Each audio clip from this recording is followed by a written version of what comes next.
Hey, true alien fans, Adrian Smith here. And, well, we're back with another day, another dose of the weird and wonderful. You know those stories that make you go, hold on, did that really happen? Well, today we're diving into a paranormal probe that takes us deep into the Yucatan jungle. Oh, wow. It's going to be a wild ride. Think Indiana Jones meets the X-Files, but with a cryptozoological twist. I love it. Yeah. Sounds fascinating. And to guide us through this jungle's mysteries, we've got the story of Dr. Knowles. Oh, okay. For those unfamiliar with the term, a cryptozoologist is someone who studies creatures Right. whose existence is disputed or unsubstantiated. Think Bigfoot or the Loch Ness Monster. Right. Exactly. Yeah, I'm Julia Jones, by the way. Oh, yes, of course, Julia. How could I forget? What really drew me to this case is that it starts with something familiar. Okay. You know, those ancient myths in archaeology? Yeah. But then it takes this crazy turn into the unexplainable, and it just makes you question everything we thought we knew about history and the forces that might be shaping it. Absolutely. Yeah. So we've got Dr. Tara Knowles. She's convinced that ancient myths hold clues Oh, yeah. to real-life events, even the really far-out ones.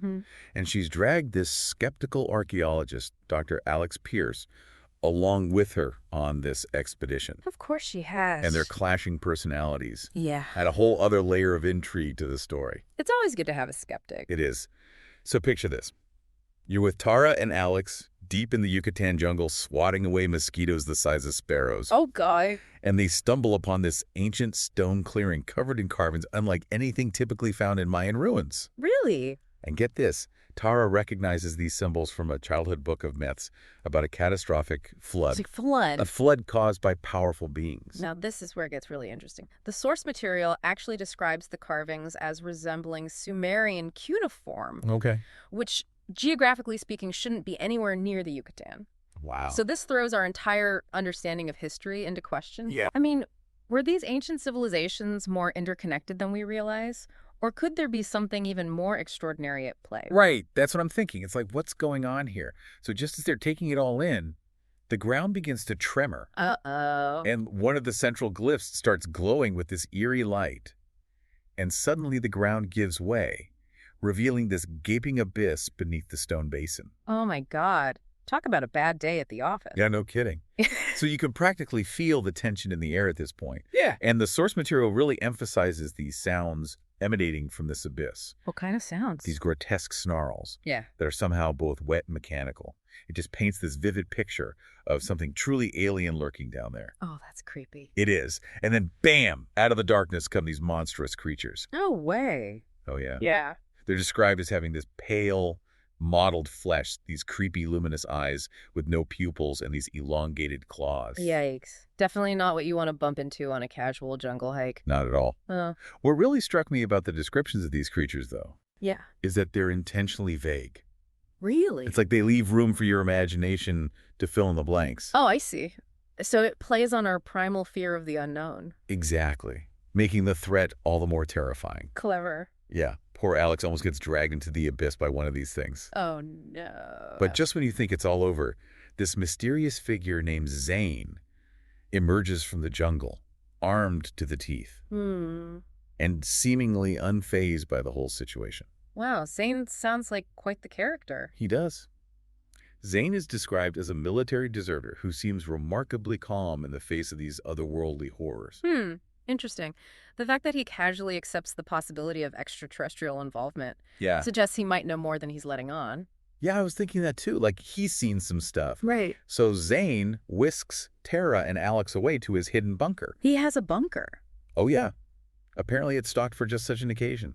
Now I have to wonder how many of us have an apocalypse bunker ready to go. Yeah, right. But it's in this bunker, safe from those creepy crawlies, that the true scale of the situation starts to become clear for our heroes. This is a crucial turning point in the story, wouldn't you say? Definitely. We've gone from archaeological discovery to a terrifying encounter, and now the realization that this threat is far bigger than they initially anticipated. Yeah. It's no longer just about uncovering the past. It's about surviving the present. Absolutely. Yeah. So Zane leads Tara and Alex through this secret passage to a hidden underground city. What?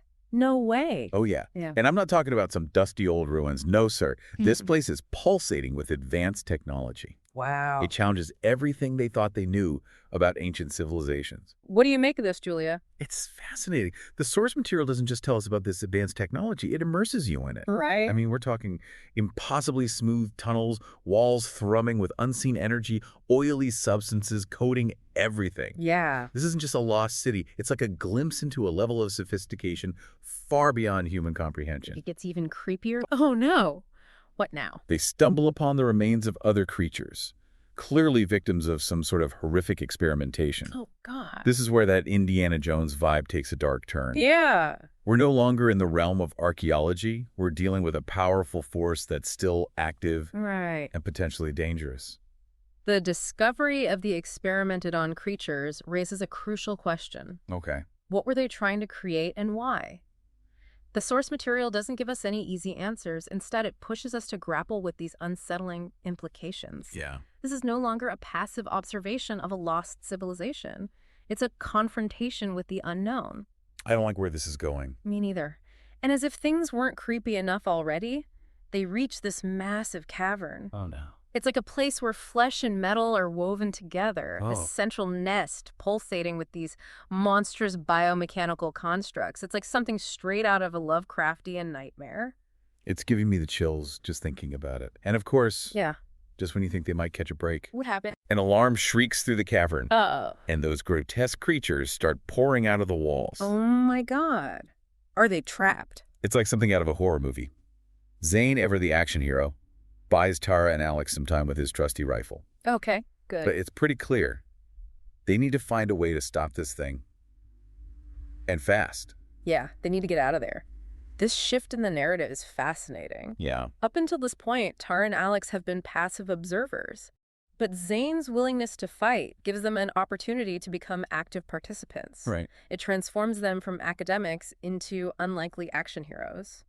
What does this transition tell you about their characters? It shows they're not just book-smart researchers, right? Yeah. They're willing to risk their necks to save the world. Exactly. It's like a whole new side of them is revealed. So Tara, with her cryptozoology background, starts piecing things together. Okay. She notices that all the power for this creepy operation seems to be flowing through a series of cables into that central nest. The nest. Yeah, her theory. They need to overload the system. It's a long shot, but it might be their only hope. I mean, at this point, what other choice do they have? This is where Tara's expertise really comes into play. Right. She's not just looking at the alien technology. She's connecting it to the ancient myths, to the creatures themselves. It's all coming together. She's recognizing a pattern, a hidden language that others might miss. But here's where things take a really bizarre turn. What happens? As they're trying to rip those cables loose, both Tara and Alex start to feel this alien energy flowing into them. What? It's changing them, altering them on a fundamental level. Whoa, hold on. That's intense. This element of the story is particularly intriguing. Yeah. The source material suggests that the alien technology is affecting the humans in a way that mirrors the transformation of those creatures. Oh, wow. It begs the question, are these changes being forced upon them? Or is it awakening something latent within human nature? What do you think? That's a good question. Maybe there's more to us than we realize. Some hidden potential just waiting to be unlocked. It's a thought-provoking idea, isn't it? It is.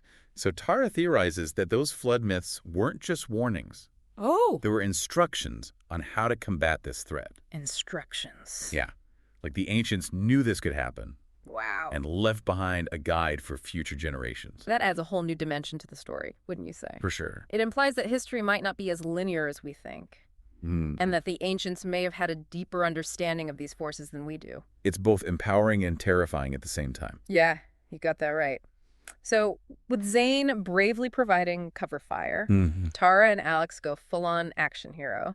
They're tearing loose cables, channeling that alien energy to wreak havoc on the system. It's like something out of a movie. It is. The source material doesn't skimp on the cinematic details here. I bet. We have the chaos of the creatures swarming, the tension of Zane's last stand, and the sheer audacity of Tara and Alex's plan. It's a long shot. It's a heart-stopping sequence, fueled by desperation and their newfound understanding of the forces at play. But just when it seems like they might be gaining the upper hand, Don't tell me. Zane gets injured. Oh, no. And to make matters worse, a gigantic half-formed creature emerges from that central nest. You're kidding? Talk about bad timing. This is just getting worse and worse. It's clear that time is running out.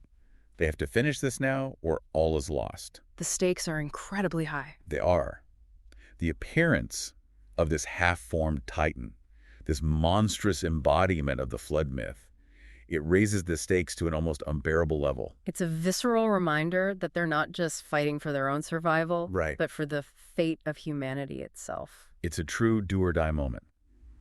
So Tara and Alex, now fully channeling the alien energy, Okay. they charge towards that central tower, determined to end this threat once and for all. Wow, they've gone beyond being scientists at this point. They've Yeah. become something ancient and powerful. Their transformation is both awe-inspiring and terrifying. It is. They're tapping into a power they don't fully understand, risking their own humanity in the process. I can't imagine. It's a testament to their courage, wouldn't you say?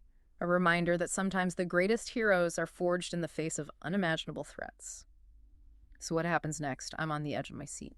So they're facing this monstrous titan, fully charged with alien energy. It's a showdown for the ages. And they overload that central tower, and boom, this massive explosion engulfs them in a wave of blinding light. Wow, I can't even imagine what happens next. Does anyone survive? Well, when Tara finally wakes up, everything is quiet, the jungle is calm, the creatures are gone, and only these fragmented memories of the battle remain. So they made it out alive, but at what cost? The rainforest seems to have reset, almost as if nothing happened. But the question lingers.